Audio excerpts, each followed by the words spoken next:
let's dive into some important changes regarding contractors' bonds in the state of Washington right now. So first, let me say or answer what you might be thinking, what makes me the authority? I am about over 30 years deep in the insurance industry at this point. The last 10 years or so, I have owned my own agency. We have helped a lot of contractors over the years. And we're right in the middle of this right now because we're trying to help you all through it. So you might be a client of ours, which is my initial reason for creating this video, is for the contractors that we already insure, because we insure a lot of you folks.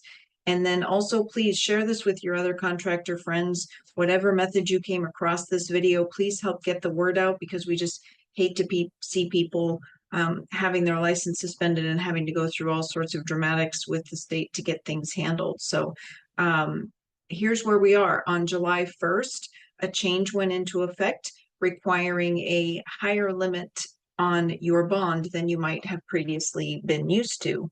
Those bond limits went up, and there's some things that you need to know about that. We're going to get into exactly what the new limits are here in just a second, but I want to talk about timeline, because here's where it gets a little bit confusing for people, us included sometimes. Let's say your contractor's license renews on July 15th, but your bond renews in November.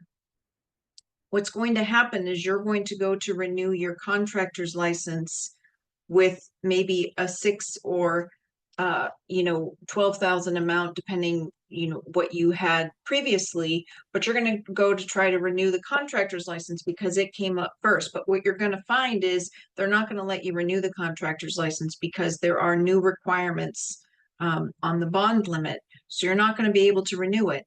If you leave it till the last minute, we won't be able to help you fast enough, because honestly, this is all kind of a little bit difficult right now. It's a fairly new change, and so there's a lot going on.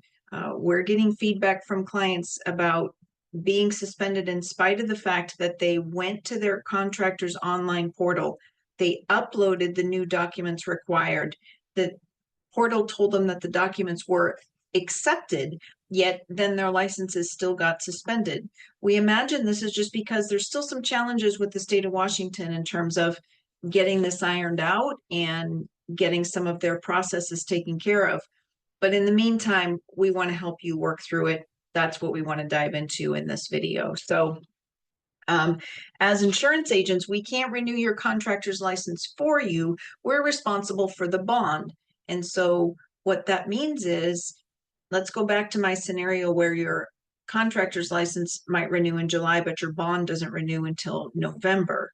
Or, oftentimes these are 2-year bonds, so it could be a very long time before your bond renews. That is okay. What you need to be aware of is the date your contractor's license renews, and make sure that you are calling your insurance agents, whether it's us or anyone else, well ahead of that renewal, and making sure they can get you the rider for the increased amount. When you change a bond, that change is basically called a rider, and you need one of those in hand before you can renew your contractor's license.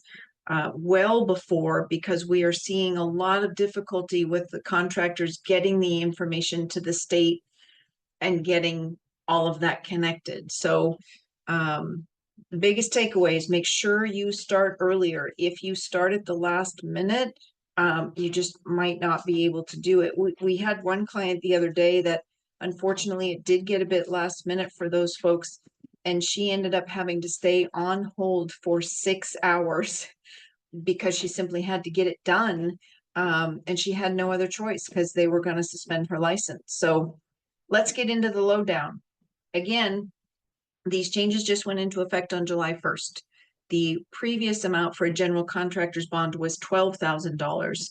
The previous amount for a specialty bond was $6,000. General contractors are now going to be required to carry a $30,000 bond, and specialty contractors are now going to be required to carry a $15,000 bond. These are very important numbers to remember. Plumbing and electrical, those bonds did not change. So the general contractor's bond is now 30, specialty is now 15. So some other things to consider, bonds are no longer those low end numbers like we were used to seeing, $100, less than $200 for the smaller bond. Those days seem to be gone. We are seeing these premiums, the cost for these bonds just jump tremendously. We are also seeing bonds now being canceled, which honestly is a very unusual thing. I haven't seen that too much in my entire career. Now, in the last month alone, we have seen a dramatic increase in the amount of bonds that are being canceled.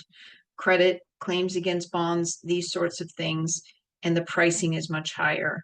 I'm going to put some link information in the description below so that you can read a little bit more about it. Feel free to just Google it, go to the state of Washington. You should have all gotten emails from L&I on it, but we just wanted to provide some information for you to help. And again, big takeaway here, no matter when your bond renews, be aware of when your contractor's license renews, and be sure you call your insurance agents before then, us or anyone else.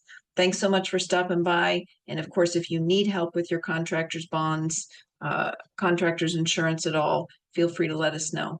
Thanks so much.